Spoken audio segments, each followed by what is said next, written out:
Profitez de votre programme avec la compagnie fiduciaire Grésivaudan, expert comptable et commissaire aux comptes. L'entrepôt du bricolage, filiale du groupe Samsé, vous présente Si on parlait.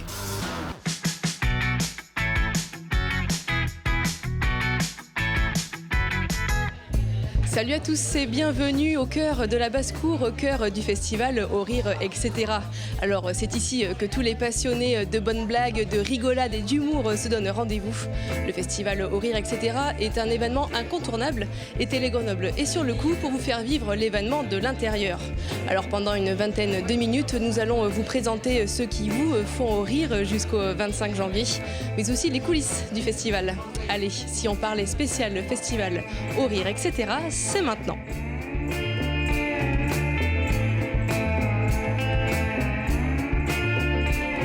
Et on commence tout de suite cette émission avec Eric Guénassia. Bonjour Eric. Bonjour.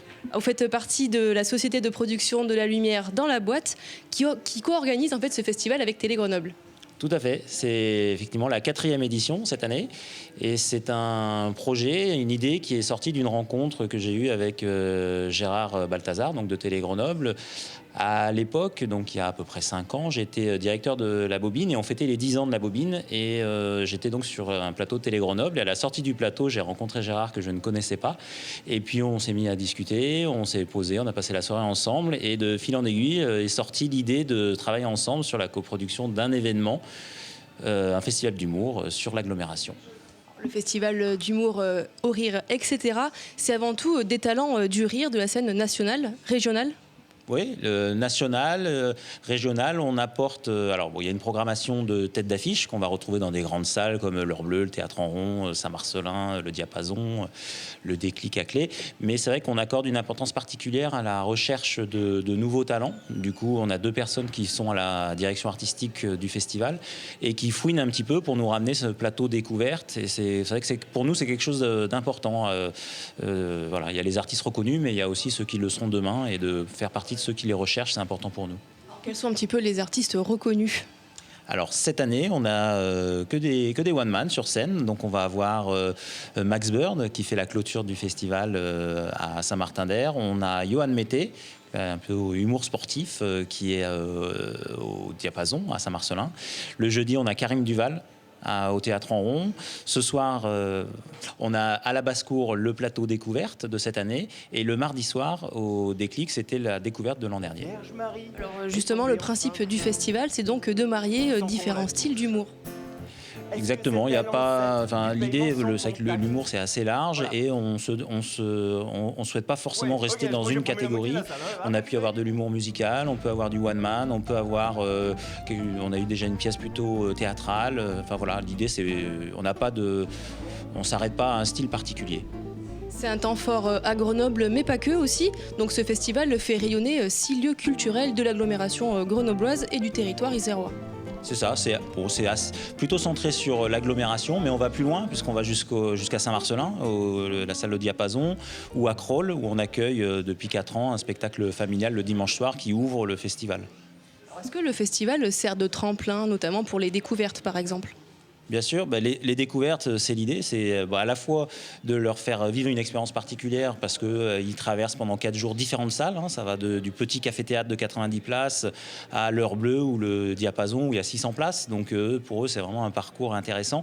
Et on essaye aussi de leur faire vivre des rencontres avec des médias, donc avec Télé Grenoble. Cette année, on a un partenariat France Bleu Isère. Voilà, que ça soit un peu un parcours initiatique pour eux, on les accompagne. Et pendant toute la durée du festival, aussi, on accueille une quinzaine de professionnels d'un peu partout en France. Et l'idée, c'est pendant 3 jours, ça permet de tisser des liens et de créer des rencontres. Et du coup, la transmission et l'échange, dans la convivialité, pour nous, c'est des valeurs qui sont importantes sur le festival. Par exemple, on organise le samedi un café-rencontre où on propose à chaque découverte de passer 10 minutes avec chacun des professionnels qui ont été invités et qui les auront vus pendant 3 jours. Et on avait initié ça l'édition précédente et ça avait vraiment beaucoup plu, autant aux professionnels qu'aux découvertes. Alors justement, les professionnels, c'est qui ? Des auteurs, des managers, des producteurs ? C'est assez varié. Ça va, évidemment, on a des responsables de festivals d'humour, on a des producteurs, on a des personnes de différentes productions. France ou étrangers. On a pu avoir des Suisses, cette année on a une Suisse, on a déjà eu des Belges. Et voilà, c'est production, direction de festival. Cette année, on a Jacques Chambon qui a fait partie de la série Kaamelott, qui est aussi auteur, comédien. Voilà, différentes personnes. On a des personnes qui représentent les sociétés civiles, la SACEM, qui est notre partenaire aussi. Et on rappelle aussi que le festival fonctionne aussi avec le prix du public. Et oui, le public est programmateur de notre festival, puisque chaque soir, il est invité à donner son ou ses coups de cœur. Donc à la fin des représentations, ils remplissent une petite carte, ils cochent là où les artistes qui leur ont procuré un coup de cœur. Et nous, le samedi soir, on dépouille l'ensemble des 4 soirées, et l'artiste qui a eu le coup de cœur le plus important du public est invité sur l'édition suivante à présenter son spectacle en entier. Merci Eric, et puis bon festival. Merci.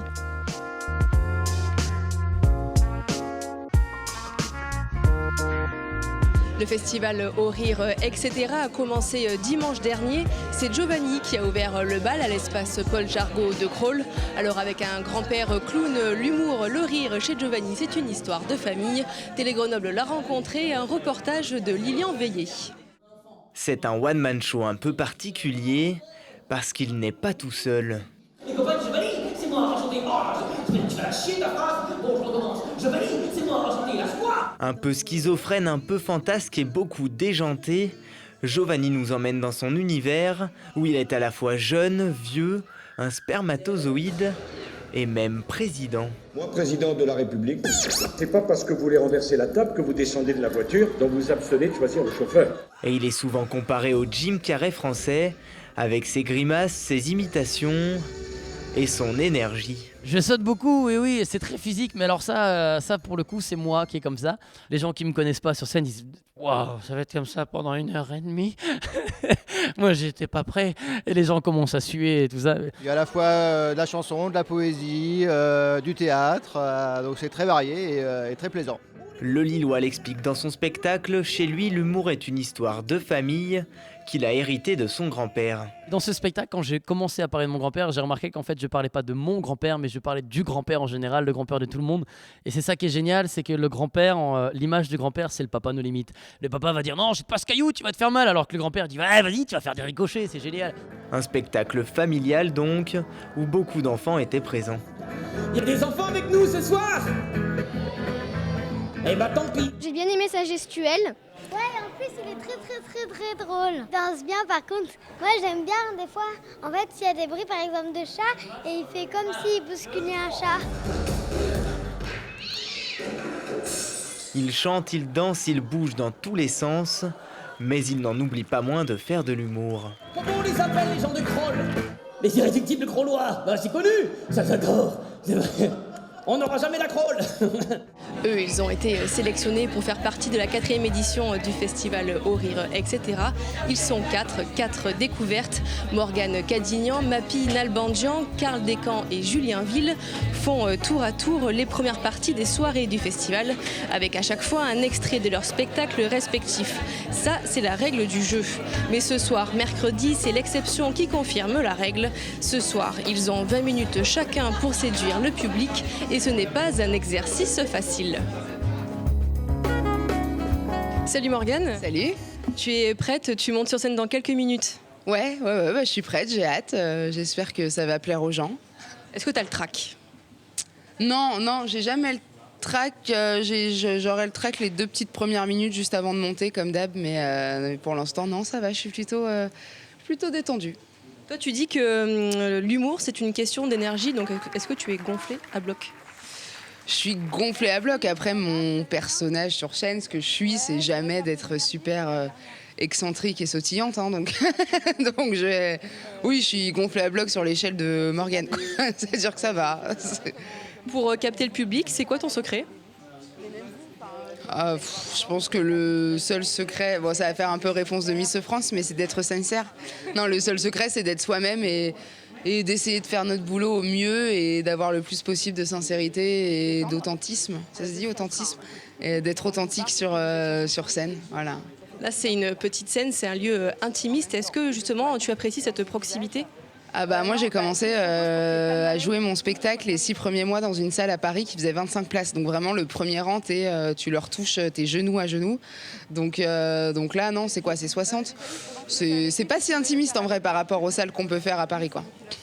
Bon, en tout cas, je te souhaite bon courage et puis bonne soirée. Merci, à plus, mais bonne soirée. Salut Julien. Bonjour. Toi, tu connais un petit peu la basse-cour, t'es déjà venu? Ouais, je suis venu jouer mon spectacle au mois de septembre. Ouais. Bon, comment était le public? Est-ce qu'il est chaud? C'est un bon public, hein, le public isérois, vraiment bienveillant, participatif. Non, je suis content de revenir ici. Ouais. Alors toi, ton style, c'est plutôt humour noir, sobriété? Ouais, c'est quelque chose de très sobre et à la fois très tranchant. Donc je défends un peu ce côté-là. Et pour l'instant, ça se passe plutôt pas mal. Ouais. C'est quoi un petit peu l'histoire finalement? C'est l'histoire d'un bipolaire qui est en thérapie et qui se rend compte que son psy a fait un burn-out. Et du coup, la seule solution pour lui, c'est de monter sur scène et de raconter sa vie en ne sachant pas s'il va pouvoir terminer sa thérapie. Donc, tu as déjà fait de nombreux festivals, tu as remporté quelques prix. C'est quoi un petit peu ton secret? M'amuser, principalement, m'amuser et pas être dans le calcul, mais juste profiter du moment présent, quoi. Donc il n'y a pas de secret véritablement. Merci Julien, puis bonne soirée alors. Merci, bonne soirée à vous aussi. Salut Karl. Salut, ça va? Ouais. Est-ce que tu es prêt? Tu montes bientôt sur scène? Oui, je suis prêt. En plus, je commence la soirée ce soir. Bon, je vais être présenté par Biscotte qui a gagné l'an dernier.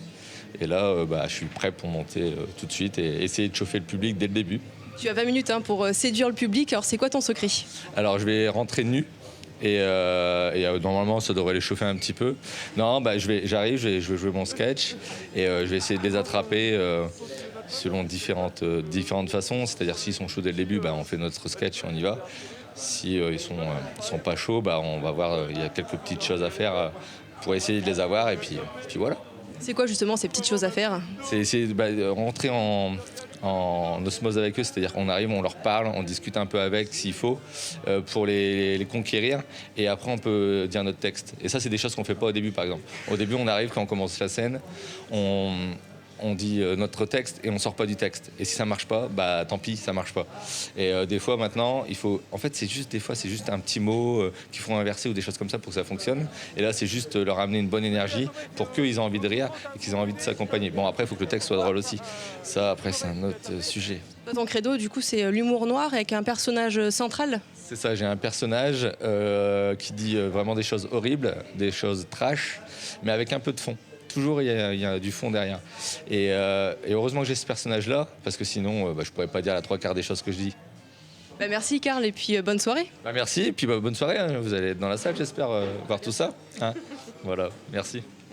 Salut Mapi. Salut. Excuse-moi de te déranger. Pas de problème. En plein repassage. Alors, prête pour bientôt monter sur scène? Mais oui, tout à fait. Un peu de trac, mais ça va aller, je pense. J'espère. Toi, ton spectacle, c'est J'aurais pu m'appeler Camille. Alors, ça parle de quoi? Ça parle de, en gros, tout ce que j'aurais pu être et ce que j'aurais voulu être et que je ne suis pas. Voilà. Et en fait, ça parle vraiment du fait que j'ai appris que j'aurais pu m'appeler, que ma mère aurait pu m'appeler Camille. Et à la donc, place, en vrai, quoi. Voilà. Okay. Mais elle a préféré un autre prénom. Et tout est parti de là. Voilà. Okay.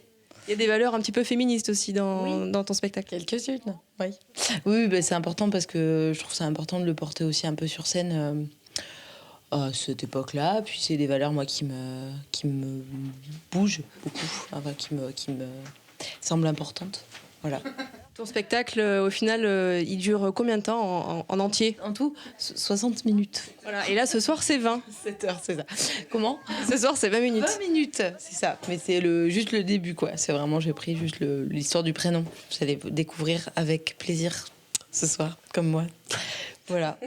Eh bien, merci. Puis alors, bonne soirée. Eh bien, merci, vous aussi. Voilà. Amusez-vous bien.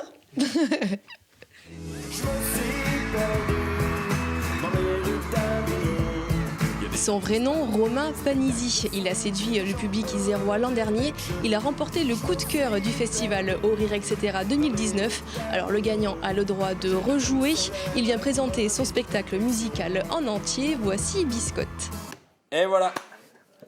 Ah, excellent. T'as de la gueule, hein. Ah, je suis épaté là. Hein. C'est rien de coup d'After Effects, ça. Alors, tu veux que je te rajoute des flammes? Un lama. Au mieux, Serge Lama. Eh bien, bonjour Biscotte. Bonjour à tous. Alors, te revoilà. Tu étais là l'an dernier au Festival Au Rire, etc. Tu as remporté le coup de cœur 2019. Et maintenant, tu reviens. C'est ça, exactement. J'ai eu l'occasion de participer justement à cette soirée d'artistes émergents l'année dernière. Voilà, et je suis super content de pouvoir revenir cette année, puisque c'était vraiment chouette l'année dernière. J'avais rencontré 3 autres artistes. On avait passé 4 jours ensemble, parce que ça s'organise sur 4 jours. On doit faire un petit peu nos preuves voilà, devant les publics. Et voilà, donc j'ai eu un petit coup de cœur du public, donc j'ai pu refaire mon spectacle cette année. Alors justement, tu étais hier soir à Clé. Comment ça s'est passé ? C'était génial, franchement super, public super accueillant. Non, franchement, on a fait une super soirée, voilà, on a chanté, on a passé un bon moment tous ensemble. Donc voilà, super, c'était au Déclic, la salle du Déclic. Donc au top, je reviendrai. Donc toi justement, ton credo un petit peu, c'est la positive attitude. Tu proposes un one-man musical. Ouais, c'est ça, ouais, positive attitude, ouais, il y a un petit côté Laurie là. Ouais, c'est ça, donc c'est un spectacle vraiment de chansons humoristiques, donc c'est une sorte de concert humoristique un peu. Je raconte des histoires en musique, en chantant, c'est des vraies chansons. Et puis voilà, on se marre pendant la chanson, il y a des vannes, des punchlines, enfin bref, et tout est vraiment sur un ton, on va dire, convivial. C'est assez familial, alors de temps en temps ça pique un petit peu, mais c'est fait pour tout le monde quand même. Et voilà, je parle des histoires de la vie de tous les jours, ça va le fait d'avoir des enfants, la rencontre avec ma première copine, des choses qui sont passées un petit peu dans ma vie que je raconte voilà, de façon humoristique. Parce qu'avant d'être humoriste, tu étais musicien. Oui, c'est ça.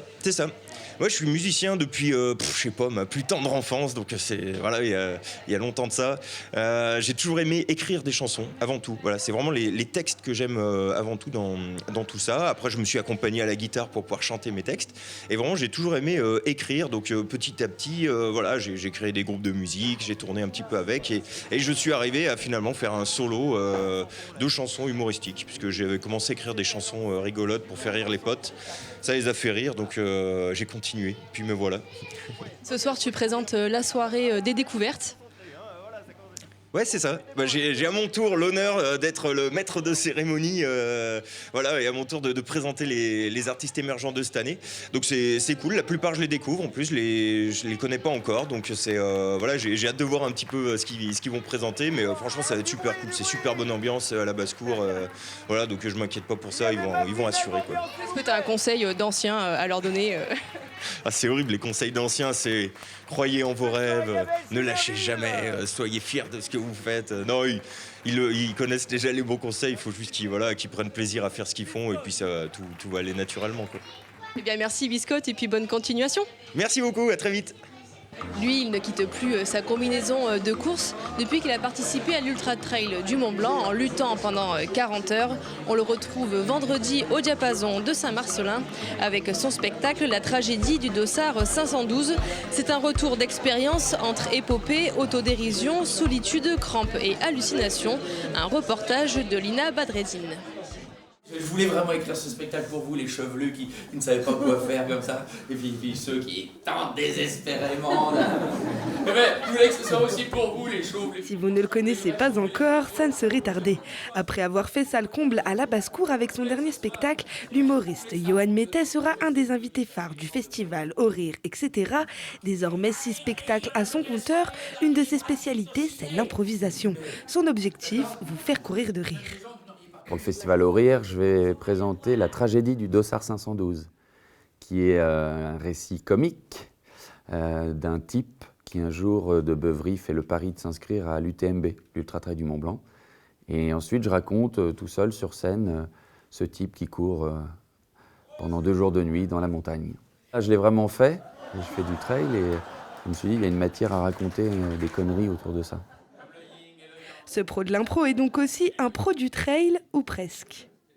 Il y a toutes les étapes, il y a l'euphorie, l'envie de gloire, il y a les hypoglycémies, il y a le fait de passer 2 nuits dans la montagne sans dormir, donc le personnage a des hallucinations, il a faim tout le temps, il a envie d'abandonner, il est au désespoir, et puis plus ça va, plus c'est de pire en pire pour lui, ça devient une tragédie à un moment donné, d'où le nom. Mais ça reste comique, et va-t-il arriver ou non jusqu'au bout ? Et ça, il n'y a qu'une seule façon de le savoir. J'en doute 4 000, 6 000, 8 000, 10 000. C'est pas de l'eau, c'est du gras. Qu'est-ce que je fous là? Eh bien, on se retrouve au festival Au Rire à Saint-Marcellin. Je crois que c'est le 24 janvier. Donc c'est pour les trailers et pour ceux qui veulent vivre longtemps aussi. Nous sommes ici au cœur de la basse-cour, au 18 rue Colbert à Grenoble, au cœur d'un café-théâtre emblématique. La basse-cour a ouvert ses portes en septembre 2012. Tout est parti d'un projet associatif. Aujourd'hui, cette salle intime est devenue incontournable. Christian Leroux nous ouvre ses portes. Bonjour Christian Leroux. Bonjour. Alors vous êtes le programmateur de la basse-cour. Est-ce que c'est le seul café-théâtre à Grenoble ? Alors d'abord, pas le seul programmateur, hein. Nous sommes 7 programmateurs. Seul café-théâtre de Grenoble, on peut dire dans la tradition parisienne, tels que sont les cafés-théâtres, oui je pense, hein, mais c'est pas faire injure aux cafés-théâtres qui existent un petit peu dans l'agglomération. Mais nous, avec une scène, techniciens, salariés... Et puis, bon, des artistes de renom, je pense que oui. Alors, on rappelle que ce lieu est associatif. Alors, comment la basse-cour est gérée ? Alors, lieu associatif, oui, au départ, c'était la volonté. Hein. La basse-cour est gérée par un conseil d'administration. Ça varie, suivant les élections, entre 7 et 10 personnes, qui a office de... comment on va dire, de direction collégiale. C'est-à-dire qu'il n'y a pas de président, il y a un trésorier, bien entendu, mais autrement, c'est une direction collégiale. Avec des bénévoles ? Tout le monde est bénévole, à part les 3 salariés de la basse-cour, mais autrement, tout le monde est bénévole. Alors, il y a différentes commissions. Il y a des commissions, donc la programmation, les travaux, la RH, la finance, etc. Donc, ça se dirige comme une petite entreprise. En ce lieu, c'est un petit peu la Mecque de l'humour grenoblois. Vous diffusez des spectacles de tout genre. Oui, enfin de tout genre, oui, à partir du moment où c'est de l'humour. Hein. Donc, effectivement, c'est basé essentiellement sur l'humour. L'humour plutôt, on va dire, en one-woman show ou en one-man show, où le seul en scène, le personnage, voilà. Et vous privilégiez la scène locale ? Alors, bien entendu, c'était d'abord le but, hein, quand la basse-cour a été créée, c'était d'avoir une diffusion générale sur l'agglomération. Et on fait, bien entendu, des émergences d'artistes locaux. Alors, la basse-cour se veut être un lieu intimiste. Combien de personnes peuvent assister à un spectacle ? Alors, la jauge de la basse-cour est de 90 à 95 personnes. Hein. En général, on arrive on fait le plein souvent. La basse-cour, c'est aussi un lieu où on peut se perfectionner. Il y a des cours, des ateliers ? Alors, c'est une très grosse partie quand même de notre activité. Il y a les ateliers, c'est-à-dire atelier théâtre, atelier humour, atelier musique, hein, bien entendu, musique, avec, on commence par l'éveil musical et bien entendu des adultes pour le théâtre, adultes improvisation, parce que j'ai oublié de parler, c'est que la basse-cour est aussi on va dire un centre d'improvisation maintenant régional. On a toutes les troupes d'improvisation qui viennent jouer à la basse-cour. On a tous les dimanches soirs de l'improvisation, plus un grand festival en août, festival d'improvisation. Mais tout cela, ce sont des amateurs, on va dire, hein, des amateurs qui viennent jouer. Et je crois que c'est aussi la vocation de la basse-cour, de faire et du théâtre amateur et de la musique amateur et de se produire sur scène pour ceux qui veulent essayer. Alors côté programmation, quels sont un petit peu les artistes attendus en 2020 ? En 2020, on va dire que tous les artistes sont bons qui viennent en 2020. Hein, et on n'a pas de petits artistes. On va dire dans les noms qui émergent un peu, il y a Guillermo Guise qui est sur France Inter, il y a Jérémy Crédville qui joue aussi qui est sur les télévisions, pas mal. Voilà, je voudrais parler quand même dans les locaux, dans nos artistes locaux. On a évidemment Topic qui se produit en France, en Belgique, en Suisse et qui est le parrain de la basse-cour. Et Michael Bièche qui est humoriste et qui est en même temps professeur à la basse-cour, qui donne tous les cours d'humour. Alors j'ai vu aussi qu'il y avait des artistes qui allaient venir cette année, qui sont venus déjà au festival Au Rire, etc. Et je pense notamment à Emma Loisel. Oui, alors Emma Loisel, formidable, qui revient d'ailleurs dans 2... je l'ai reprogrammé dans 2 mois. Donc des artistes qui viennent au festival Au Rire, etc. Ensuite, ils reviennent à la basse-cour. Alors, écoutez, les plateaux du festival Au Rire, etc. sont tellement bons qu'à un moment donné, on les reprend pratiquement tous, quoi, pour venir jouer sur la basse-cour. Bon, et vous, hier, vous étiez aussi en première partie de Biscotte. Alors, comment ça s'est passé ? Dès que on m'a sorti de l'EHPAD, donc oui, ça s'est bien passé. C'était sympa. Bon, voilà, j'ai présenté un de mes sketchs. C'est bien, quoi. 74 ans, donc c'est une belle carrière qui se monte, mais je pense qu'il me faut encore une petite vingtaine d'années avant de pouvoir faire les scènes nationales. Est-ce que le public était chaud ou est-ce que vous l'avez chauffé ? Je pense que le public était chaud. De toute façon, au festival, le public est toujours chaud. Les gens viennent pour voir de l'humour et donc il faut rigoler, surtout un petit peu en ce moment. Donc voilà, non, pas de problème. Les gens étaient hystériques. Eh bien, merci Christian. Merci à vous et merci beaucoup. Merci à tous de nous avoir suivis sur Télé Grenoble. Si on parlait spécial festival Au Rire, etc. C'est aussi demain. Rendez-vous au Théâtre en Rond de Sassenage. Salut!